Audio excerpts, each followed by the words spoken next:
Ya, saya rekam, saya share screen. Oke, karena waktunya cuma 40 menit, ya kita harus benar-benar efisien ya. Oke. Suara saya bisa kedengaran ya? Bisa, Pak. Oke. Nah, Ya. Nah, ini bicara tentang teori dasarnya keuangan dulu ya. Jadi keuangan itu bicara tentang bagaimana tentang sains dan art atau seni mengelola uang ya. Jadi memang keuangan itu ada unsur keilmuannya ya, ada perhitungan-perhitungannya, ada kalkulasinya, ada rumusnya. Itu aspek sains, tapi dia ternyata juga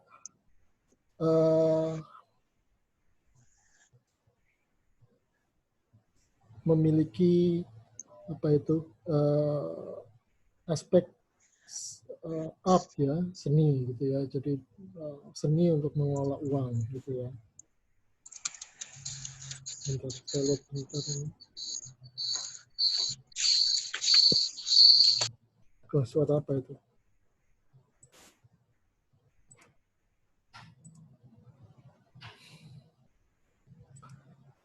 Oke, bentar ya. Saya balikin lagi.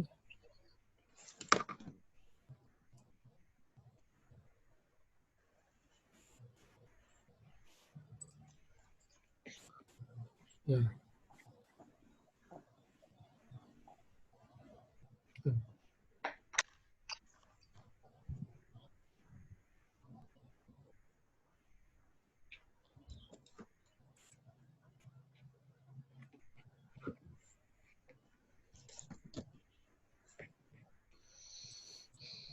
Oke.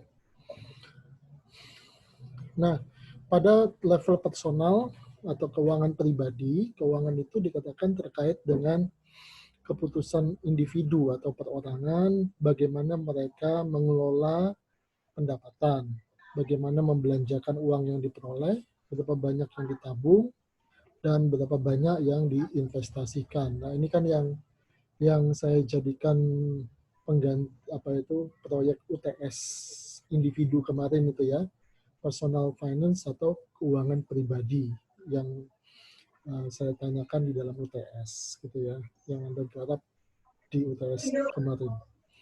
Nah, di dalam konteks bisnis ya, keuangan ini mirip dengan keputusan personal, cuma bedanya adalah bagaimana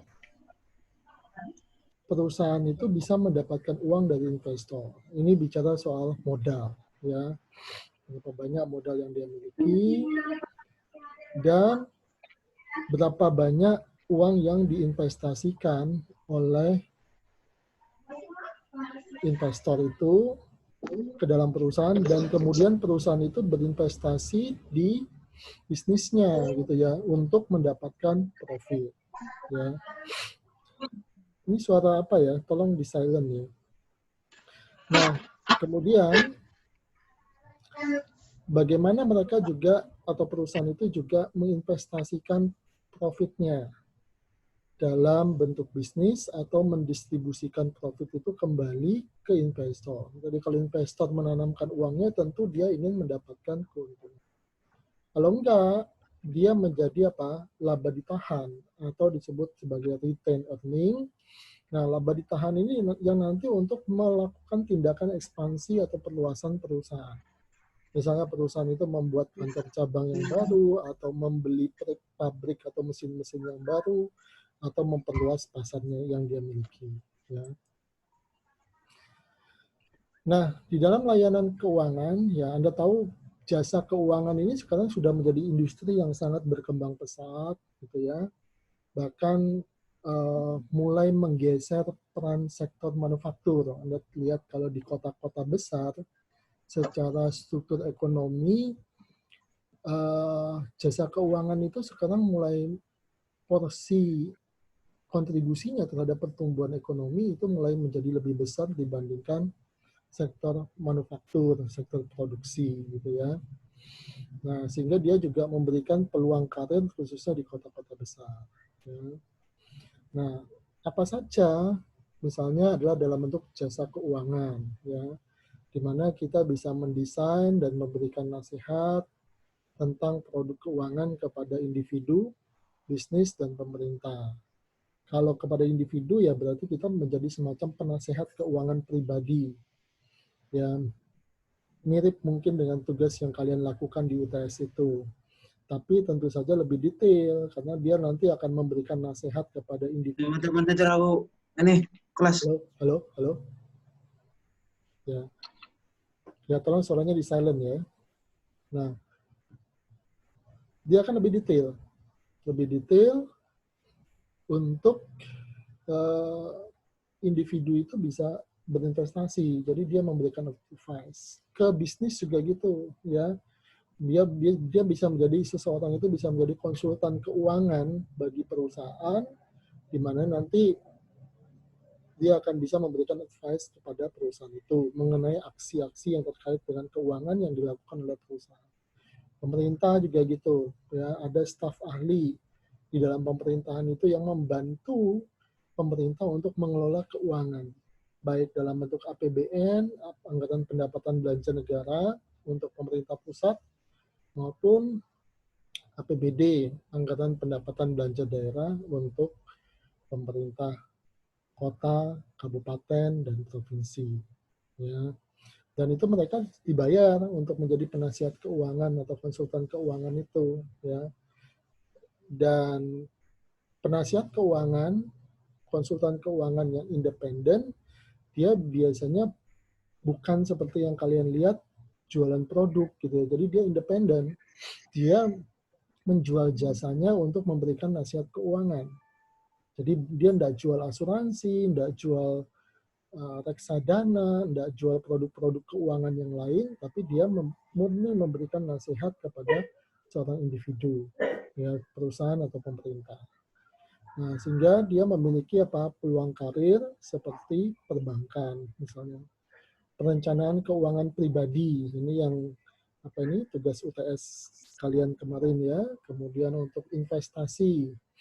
Investasi itu bertujuan untuk menghasilkan imbal hasil atau return atau yield atau bahasa sederhananya adalah bunga gitu ya, yang lebih tinggi dibandingkan kalau Anda menabung dan lebih tinggi daripada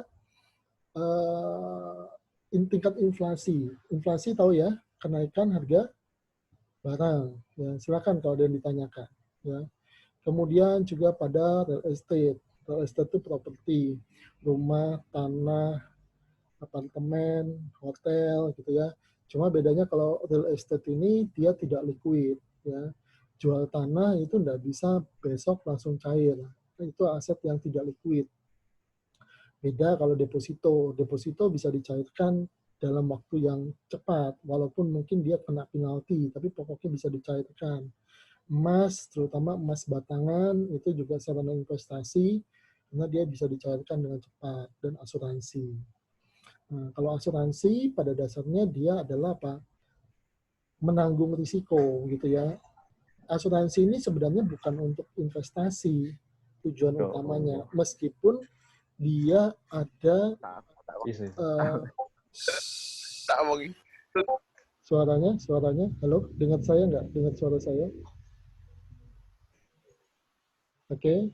Nah, dan asuransi, ya. Nah, asuransi ini menanggung risiko. Jadi tujuan asuransi ini lebih pada menanggung risiko, bukan untuk mendapatkan eh, keuntungan dari aksi asuransi yang kita lakukan, gitu ya. Bentar, slide ya.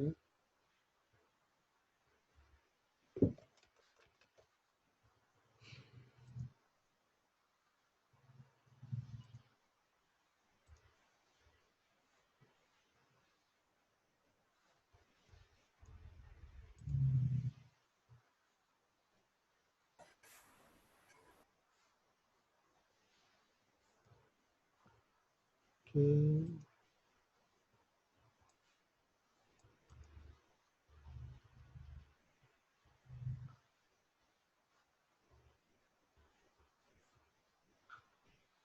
Oke, ya selesai kedengaran ya, kita lanjutkan.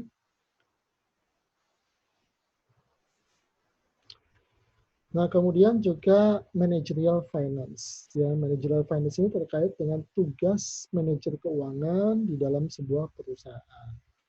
Tugasnya dikatakan adalah mengelola keuangan dari perusahaan. Karena kalau tadi keuangan pribadi, ini keuangan perusahaan.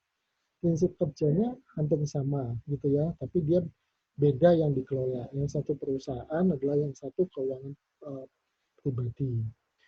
Nah, yang dikelola ini adalah perusahaan private dan public. Kalau private itu berarti perusahaan tertutup yang dia belum go public di bursa saham. Sedangkan perusahaan publik itu dia go public di bursa saham, ya. Dan bisa perusahaan besar dan perusahaan kecil. Tentu kalau perusahaan besar dia biasanya lebih kompleks dan bisa pada bentuk organisasi yang mencari keuntungan yaitu perusahaan dan not for profit, tidak mencari keuntungan. Nah, not for profit ini adalah biasanya yayasan, saudara-saudara. Ya, yayasan. Nah, dalam mengelola keuangan perusahaan, biasanya manajer keuangan itu akan mengembangkan rencana keuangan atau budget atau anggaran. Jadi misalnya kalau dalam satu tahun 2020 misalnya perusahaan itu punya anggaran modal atau capital budget atau belanja modal capital budget ya 1 miliar. 1 miliar itu mau dibelanjakan apa? Dia akan direncanakan dengan baik. Ya, kalau dia sudah direncanakan, dia akan dieksekusi.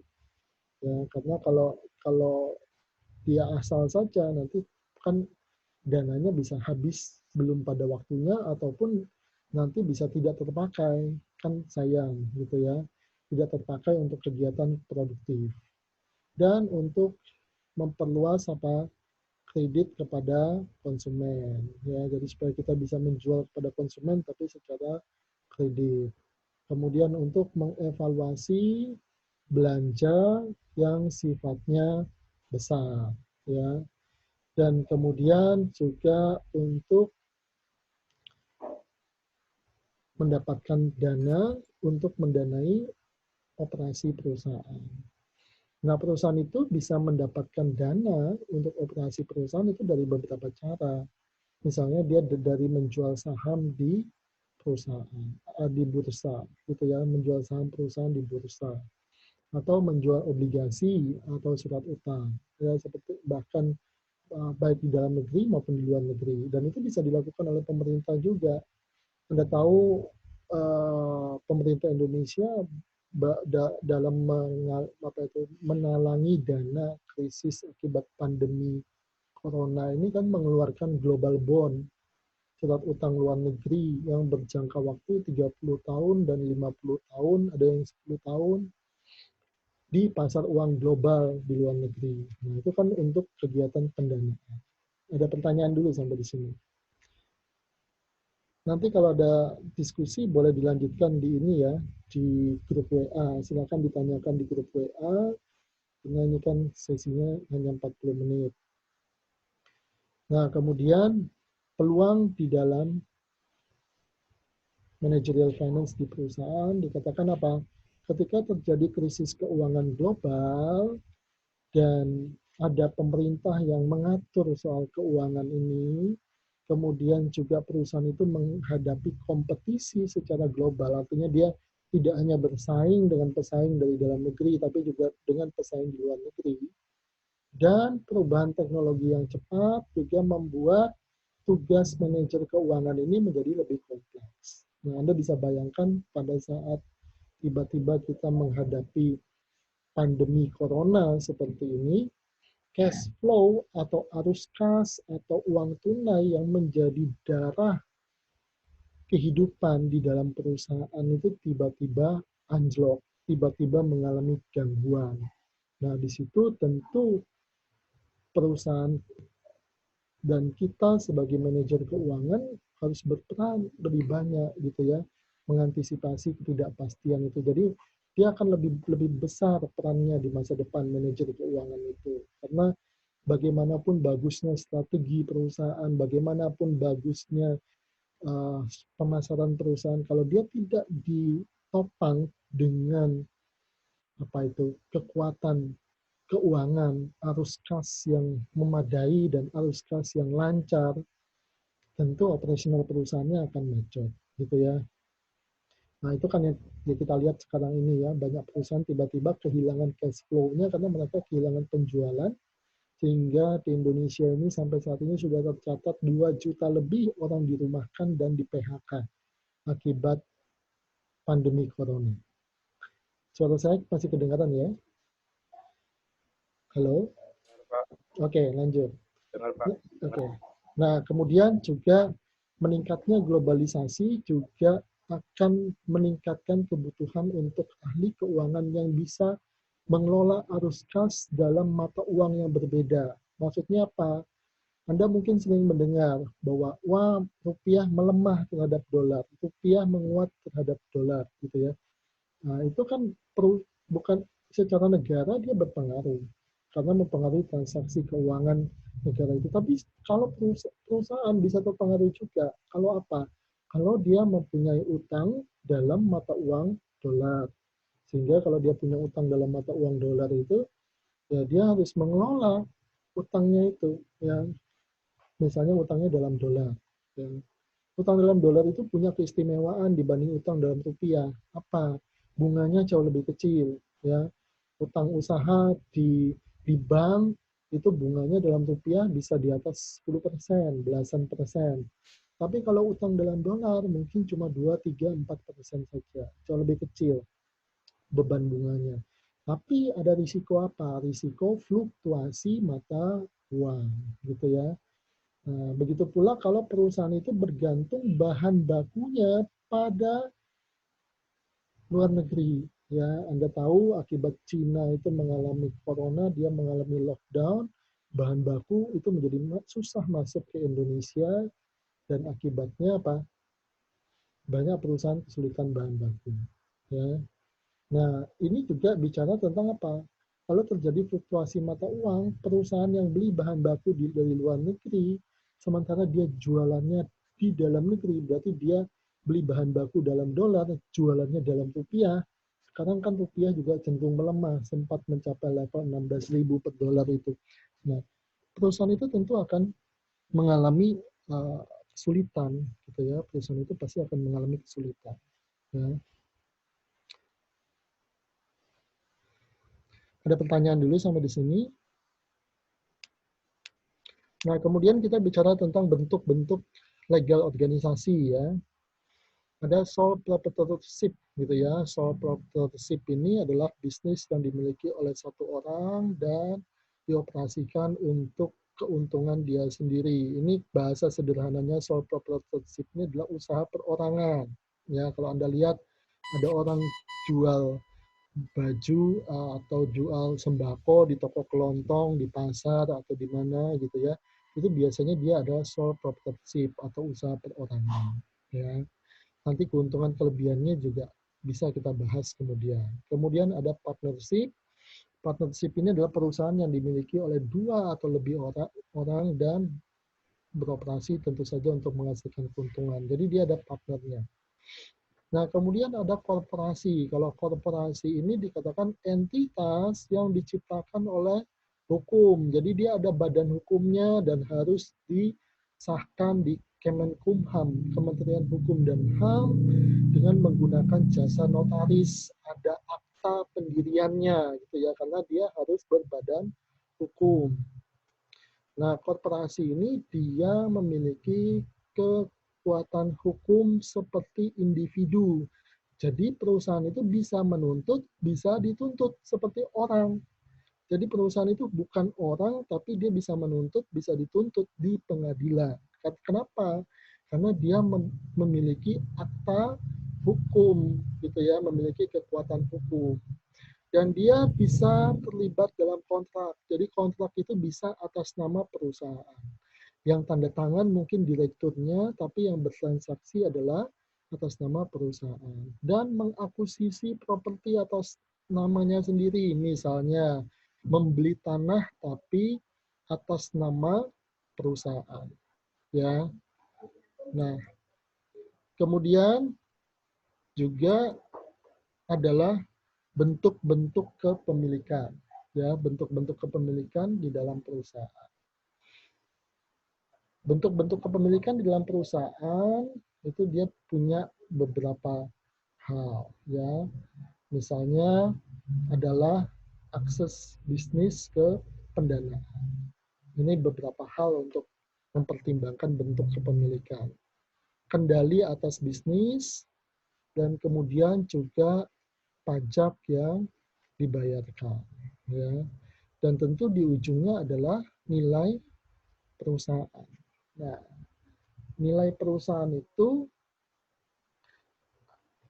akan membuat apa perusahaan itu nanti menjadi lebih mahal kalau dia dikelola dengan baik, dan itu juga terkait dengan apa bentuk perusahaannya nanti, ya.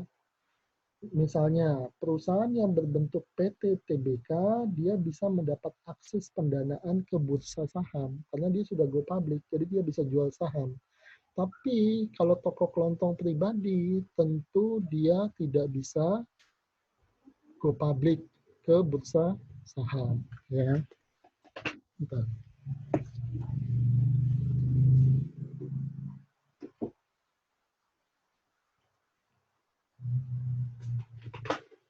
Oke, lanjut ya. Nah, kemudian juga kendali atas bisnis, ya.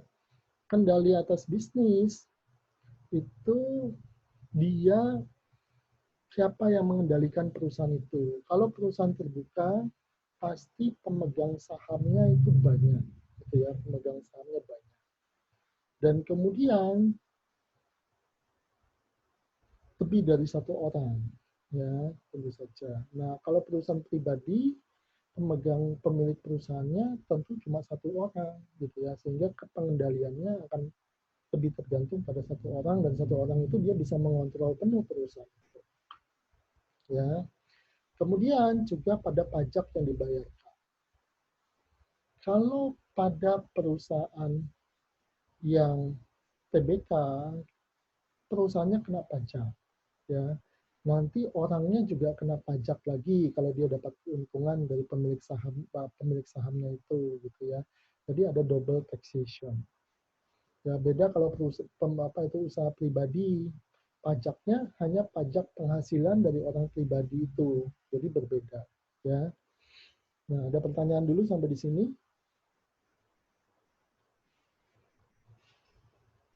Belum ada. Oke, saya lanjutkan ya. Nah, ini penjelasannya ya. Kepemilikan perseorangan, bisnis yang dimiliki seorang pemilik, jadi pemiliknya tunggal. Keuntungannya dia menjadi milik dia sendiri, ya. Jadi menjadi milik dia sendiri. Contohnya rumah makan, usaha konstruksi, ya banyak lah di sekitar kita, gitu ya. Nah, kemudian self-operatorship itu dikatakan pemilik harus bersedia menerima tanggung jawab atas kinerja perusahaan secara penuh, ya. Artinya apa? Kalau perusahaan itu bangkrut meninggalkan utang, pemilik pribadinya itu juga akan dikejar-kejar untuk membayar utangnya tersebut, ya. Kemudian harus bersedia bekerja dengan waktu yang fleksibel, gitu ya. Jadi kalau dia berperan pada berbagai aspek, keuangan, marketing, dan sebagainya, jam kerjanya bisa sampai malam, nggak terbatas, dia terus memikirkan waktu, terus memikirkan perusahaannya. Beda dengan karyawan. Karyawan ya datang jam 8, pulang jam 5 sore. Habis itu kerjanya mungkin selesai, gitu ya. Nah, ada perbedaan.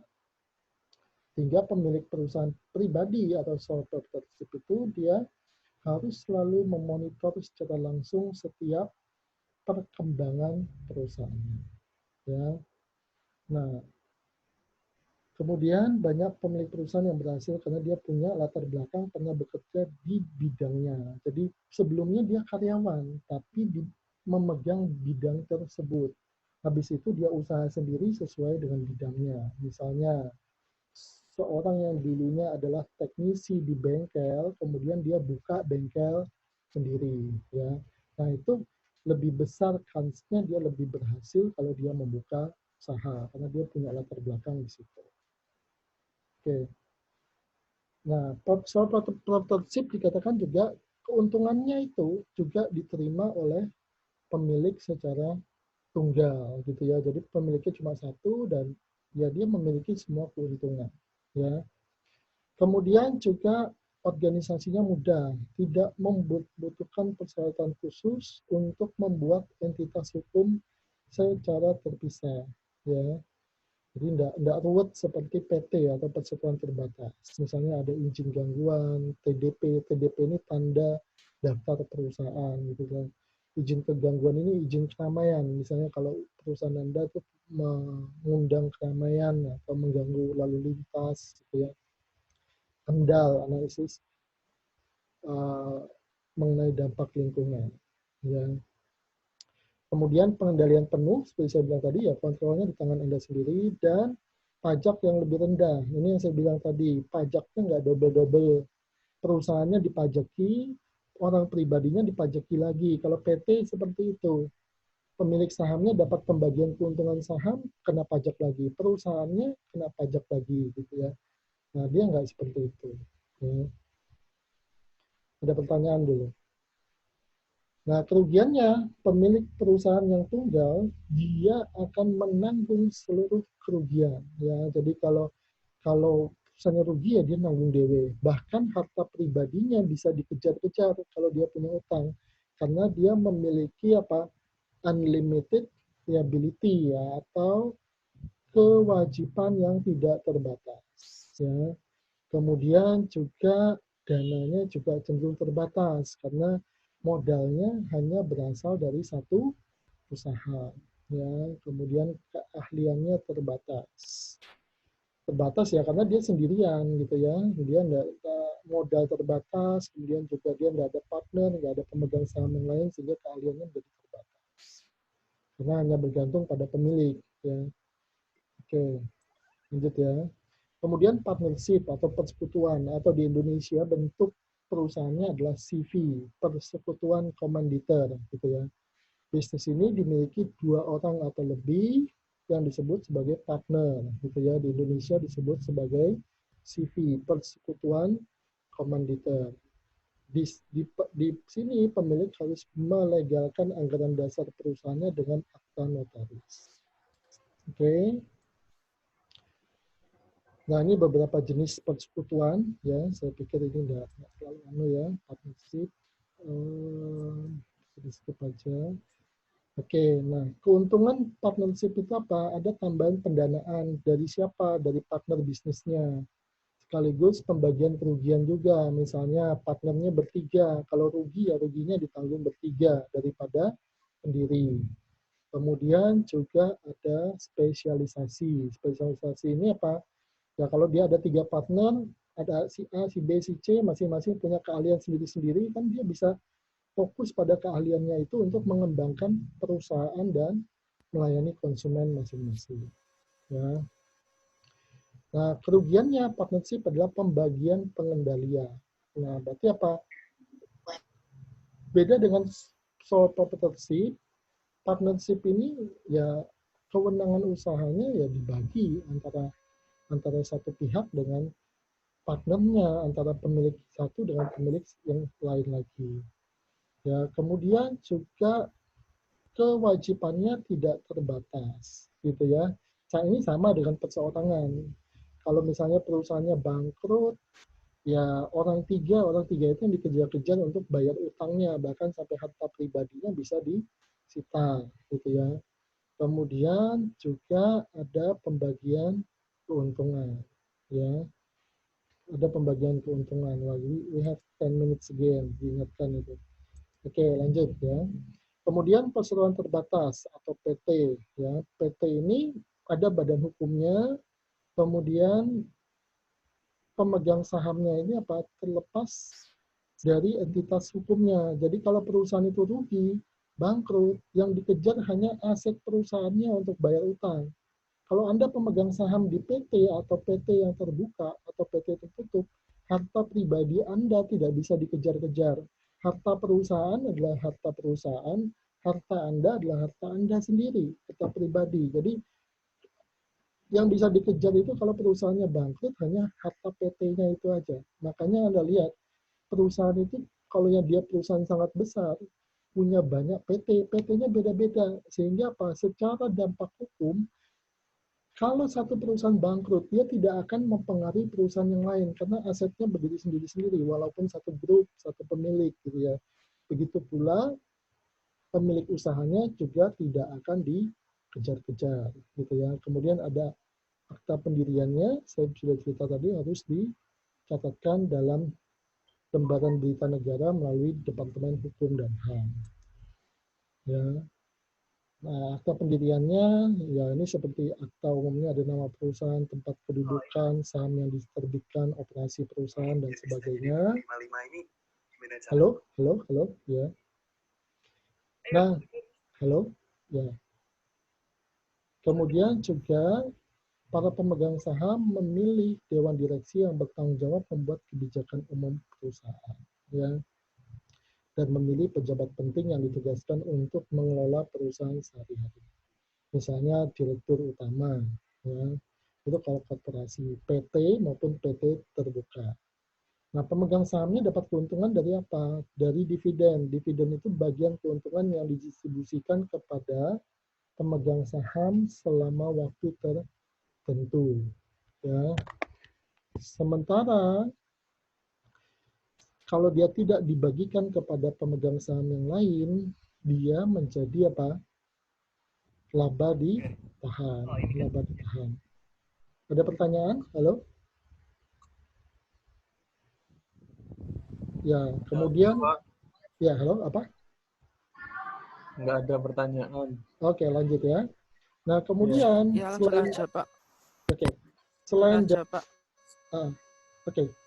Nah, kemudian selain dari dividen, ada dari peningkatan nilai saham. Jadi kalau Anda beli saham itu harganya 1.000, kemudian naik menjadi 5.000 per lembar saham, berarti Anda punya keuntungan 5.000 dikurangi 1.000, 4.000 per lembar saham. Nah, itu akan seperti itu. Nah, kemudian PT itu ada yang tertutup, ada yang terbuka. Kalau terbuka, itu sahamnya dijual di pasar modal, di Bursa Efek Indonesia, kalau dia di Indonesia, atau di luar negeri, misalnya di New York Stock Exchange atau di mana.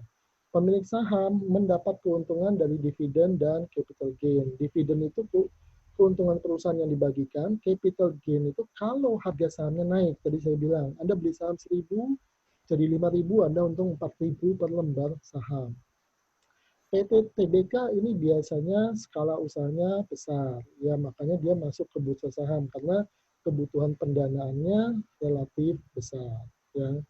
Kemudian juga ada perusahaan tertutup, ya kepemilikannya hanya untuk sekelompok kecil investor, di mana pemilik saham memperoleh keuntungan kecil dari dividen, bisnisnya dalam skala kecil menengah, dan sebagian perusahaan di Indonesia dikatakan sebagian besar itu masih PT tertutup, terutama perusahaan keluarga gitu ya, family business itu biasanya PT tertutup. Walaupun biasanya dari PT tertutup itu dia berkembang jadi TBK gitu ya, seperti Pakuwon, Ciputra itu kan asal mulanya dari family business atau perusahaan keluarga semua gitu ya. Nah, dia berasal dari sana. Bisa membedakan ya, PT tertutup dan PT terbuka. Terbukanya yang TBK yang ke publik. Ya. Bedanya lagi, kalau PT terbuka, laporan keuangannya harus dibuka gitu ya. Artinya setiap periode waktu tertentu dia wajib untuk mempublikasikan laporan keuangannya, biasanya di koran atau di media lain gitu ya, atau di website perusahaan itu bisa dibuka laporan keuangannya. Nah, kalau PT tertutup karena pemiliknya biasanya pribadi, ya malah tertutup gitu ya. Dia nggak mau diketahui cuan atau keuntungannya berapa gitu ya. Nah, kira-kira begitu. Nah, kelebihan dari PT itu kewajibannya terbatas gitu ya. Kalau bangkrut, yang hangus hanya uang yang diinvestasikan oleh pemilik. Jadi harta pribadi pemilik tidak bisa dikejar-kejar. Ya, kita punya rumah, kita punya tabungan. Kalau itu tidak kita investasikan ke PT itu, ya PT-nya bangkrut ya hanya sebatas duit yang diinvestkan saja. Ya, kemudian korporasi juga punya kelebihan pada akses pendanaan. Ya, jadi dia mudah untuk memperoleh pendanaan dengan menerbitkan saham di bursa. Ya, mudah cari modal gitu ya. Kemudian perpindahan kepemilikannya mudah. Mudahnya gimana? Ya kalau Anda punya saham perusahaan terbuka, sudah nggak mau lagi jadi pemegang sahamnya, ya jual aja sahamnya di bursa gitu ya. Beda kalau perusahaan PT tertutup atau perusahaan pribadi, ngejual perusahaannya kan susah gitu ya. Nah itu akan berbeda. Nah nanti kalau dia di bursa itu nanti ada investor strategis yang mau masuk gitu ya. Nah itu kan seperti itu. Nah, kelemahannya biaya organisasi PT itu tinggi ya karena ada biaya macam-macam, notaris dan sebagainya. Dan kemudian tadi keuangannya harus terbuka. Jadi orang bisa tahu nih keuntungan perusahaan Anda berapa gitu ya karena harus lapor di otoritas jasa keuangan di bursa, kemudian juga mempublikasikan di media ya. Anda kalau suka baca Bisnis Indonesia, Kontan, harian-harian koran bisnis itu pada periode waktu tertentu pasti banyak laporan keuangan. Itu iklan itu bayar. Kenapa mereka mau iklan bayar untuk mempublikasikan laporan keuangannya? Karena memang kalau TBK dia wajib mempublikasikan laporan keuangan. Kemudian juga ada konflik keagenan. Konflik keagenan itu gini, ada pemegang saham, ada direktur. Nah, pemegang saham menginginkan direktur itu melakukan pekerjaan sesuai dengan kepentingan pemegang saham. Normalnya kan begitu. Tapi bisa jadi karena sistem insentifnya direktur atau pimpinan perusahaan itu salah, dia bertindak melawan kepentingan para pemegang saham itu, ya, demi keuntungan dia sendiri. Kalau sole tradership atau sole proprietorship atau perusahaan pribadi kan tidak ada yang kayak gitu. Kenapa? Karena pemilik perusahaan itu sekaligus manajer perusahaan, dia yang mengendalikan sepenuhnya. Kalau perusahaan sudah TBK, enggak, pemegang saham itu dia pemegang saham, direktur ya direktur. Nah kalau direkturnya enggak sejalan dengan pemegang saham, dia bisa merugikan pemegang saham tersebut. Ada pertanyaan sampai di sini? Kemudian pajaknya tadi ya, ada double ya, pajak perusahaan, kemudian pajak atas dividen bagi pemegang saham. Jadi duplikasi atau double perpajakan. Ya, ada pajak yang lebih tinggi. Kalau perusahaan pribadi, ya pajaknya akan sendiri-sendiri saja. Ya, nah ini pajak bergandanya ya, jadi dia double ya. Double laba dari perusahaan diberikan kepada pemilik itu kena pajak. Perusahaannya sendiri beroperasi juga kena pajak. Jadi 2 kali pajaknya. Ada pajak atas laba perusahaan dan ada pajak penghasilan pribadi yang diperoleh oleh pemegang saham dari keuntungan perusahaan. Tapi memang biasanya keuntungan perusahaan itu juga tinggi. Sampai di sini ada pertanyaan dulu. Ya, kalau Anda ada, Anda nanti bisa diskusi melalui grup WhatsApp kalau ada yang nggak jelas. Oke, karena timer dari waktu Zoom-nya sudah sebentar lagi akan habis. Ada pertanyaan dulu sampai di sini? Contohnya perusahaan tertutup tuh kayak apa, Pak? Banyak. Tertutup.